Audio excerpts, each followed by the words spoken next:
Are you curious about songwriting and composing and where some of these ideas come from for some of the biggest hit shows that you see on TV?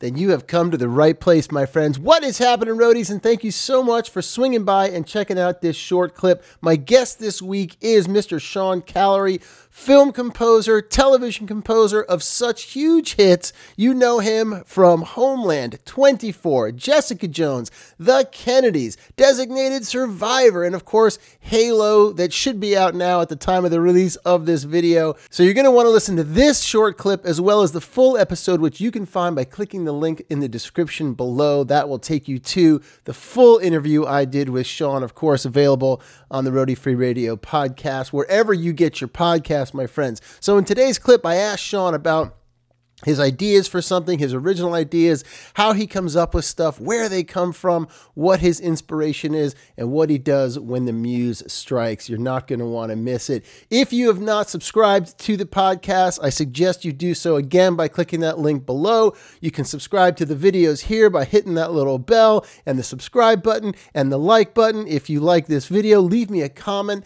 Let me know what your favorite TV shows are that Sean has done. I'd love to hear from you. And of course, head over to Roadiefreeradio.com, sign up for the mailing list so you get a jump on the episodes before anybody else. So with all of that out of the way, let's go ahead and jump into this short clip with Mr. Sean Callery. Call yourself a roadie? I'm fascinated by scores and whatnot because, you know, I think it's one thing. I spent some time not only being an actor out in LA and whatnot, but playing guitar since I was a kid and writing songs and whatnot, and being in bands. I think it's like one thing to sit down and, you know, a song hits you and you create that song, and that's got its own magic for sure. Yeah. But to sit and look at a moving image or a scene and to try to conjure up something, right, particularly under the gun or like as a job, just seems so crazy to me in so many ways. And I'm trying to remember who I asked this of, and it'll come to me. Jeff Cardoni. I don't know if you're familiar with Jeff Cardoni. I just saw him 2 nights ago. He was on his show. I saw him 2 nights ago at a birthday party for a fellow composer, Dave Porter. And I hadn't seen him in many years, and we just said hello to each other, and it was just small world. Very nice guy and very talented composer. Yeah, Jeff's been on the show. Jeff's also a friend of mine from way back when I was out there, and great guy. And I think I asked him, like, you know, you're going to come up with all this music, and I want to get to the part though also about, you know, looking at something and trying to just imagine and throw these ideas up on the screen. But there must be so many pieces that don't get used and ideas that don't get used. Do they go into a trunk and sit there? And then when you get something new, if you get stumped with a new idea, you're like, you know, what's in the trunk that I can pull out and throw up on the screen with this and see if it works?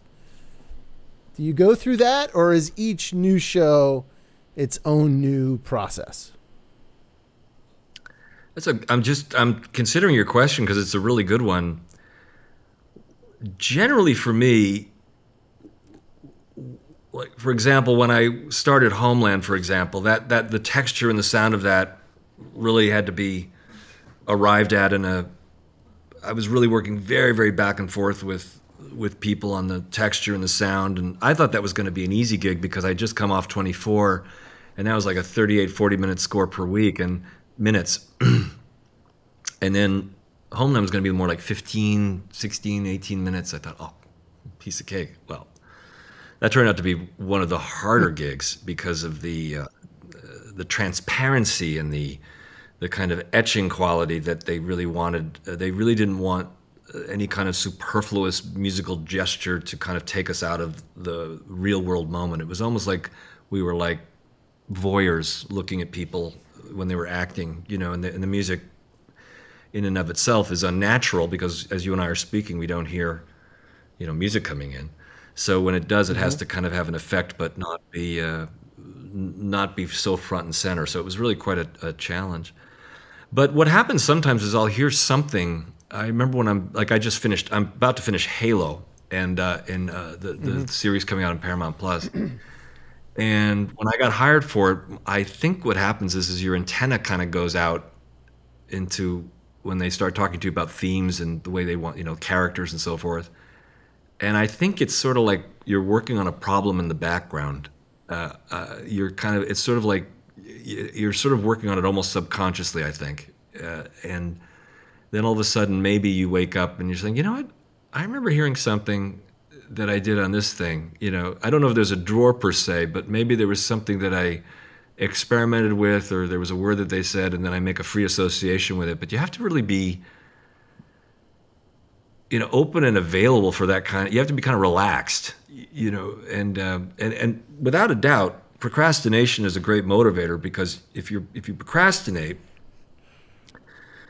there's no time to be brilliant. There's no time to think, well, God, what can I do to make, there's none of that conversation. You just have to put something down. And sometimes I've found that you're